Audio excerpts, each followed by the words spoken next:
Hello, I'm Theodore Issen, and I will be talking about the ethics of restraint and seclusion, and of the alternatives to it.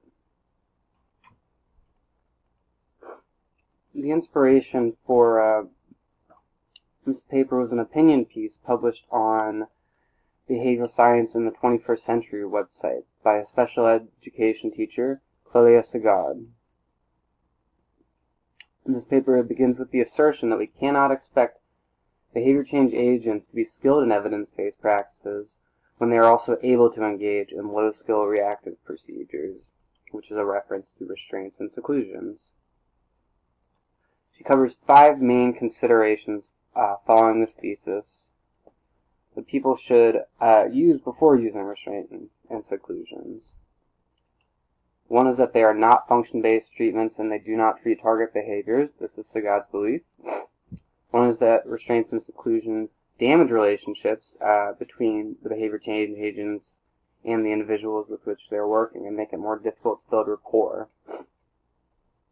Consideration number 3 is that restraints and seclusion may have reinforcing effects for behavior change agents, which lead practitioners to implement these procedures more often than necessary because they might be less effortful and result in negative or positive reinforcement for the staff.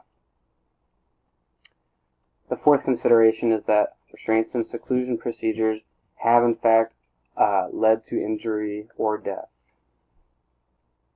The 5th consideration is that we lose something when we use restraint or seclusion. So this can include our integrity as practitioners, our professionalism, or an opportunity to implement a less restrictive, positive reinforcement-based procedure when we choose instead to use restraint or seclusion. Immediately following Sagad's article, a BCBA-D and BCBA named Joshua Pritchard and Mark Danton published a response on the same website. Their concern and reason for immediacy was they did not want to see the safe, effective procedures which are evidence-based, or those who successfully implement them to be vilified. This would have huge negative effects on the treatment of individuals who are under care of anyone who is influenced by Sagad's article. They began by citing the Association Behavior Analysis International's 2010 policy on restraints and seclusions, and claimed that according to these guidelines, it is entirely possible to implement these procedures while following ABAI guidelines. Okay, the guidelines mention that restraints and seclusions are only to be used in conjunction with positive reinforcement procedures as part of a total functional behavioral assessment-based treatment, and they must be designed by a BCBA or a similarly qualified individual. Less restrictive procedures should always be attempted and exhausted. That means they would have had to fail before restraints and seclusions are introduced into the behavior plan. And even in emergency situations, the least restrictive procedure should always be in use. Restraints should be released or faded immediately whenever possible. Okay?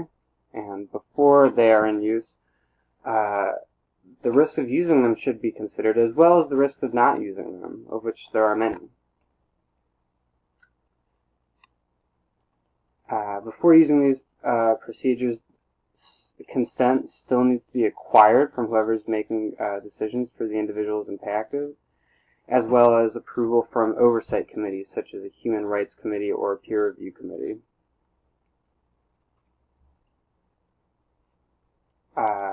Pritchard and his associate start by addressing that restraints and seclusions indeed do need to be function-based, and it's very easy for that to be the case. They assert that these procedures do not necessarily damage relationships or rapport building. They agree that number 3 is possible, that it is definitely possible that people could find aspects of restraint and seclusion reinforcing. However, if data is properly collected as it should be, then these procedures should not be used more than necessary or when they are not effective. Restraints and seclusion can both be safer than what happens when they are not implemented, and the examples by Sagad often were carried out by people who were not trained to do these procedures. Pritchard finishes by asserting that nothing is inherently lost when these guidelines are implemented when these procedures are implemented according to ABAI guidelines, and that in fact they can be part of an ethical, function-based, positive reinforcement-based treatment. Many of Sagad's concerns also have been addressed in the 2014 book, 7 Steps to Instructional Control, which has many antecedent procedures which will minimize the display of dangerous behaviors and therefore the need for restraints and seclusions in the first place. Okay, these steps are: show that you are in control of all reinforcers, show that you are fun by pairing yourself with fun activities and by being fun, show that you mean what you say. This means stand by your contingencies and do not make reinforcers available when you said they would not be available. Show that following your instructions is the easiest way to obtain reinforcement. In the early stages of reinforcement, reinforce each response, increasing the ratio of response to reinforcement over time. Demonstrate that you know the child's priority and preferences, and show your child that ignoring your instructions will not result in the obtainment of reinforcement. These steps could be very helpful in addressing Sagad's concerns.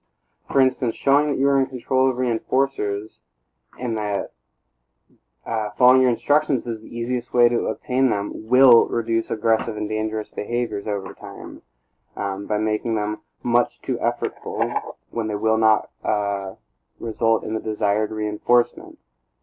When this happens, it will decrease the need, perhaps over time, for restraint and seclusion. The step 2 addresses Sagad's second concern that restraint and seclusion can damage relationships with individuals.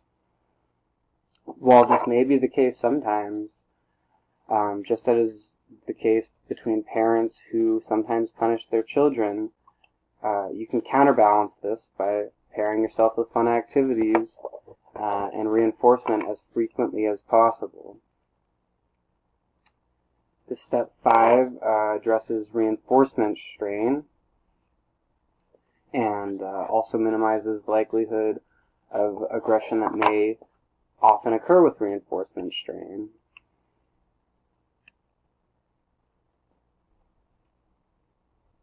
While Sagad probably had a genuine conclusion and concern and didn't mean to spread misinformation, they did as a result of not having read enough behavior analytic research.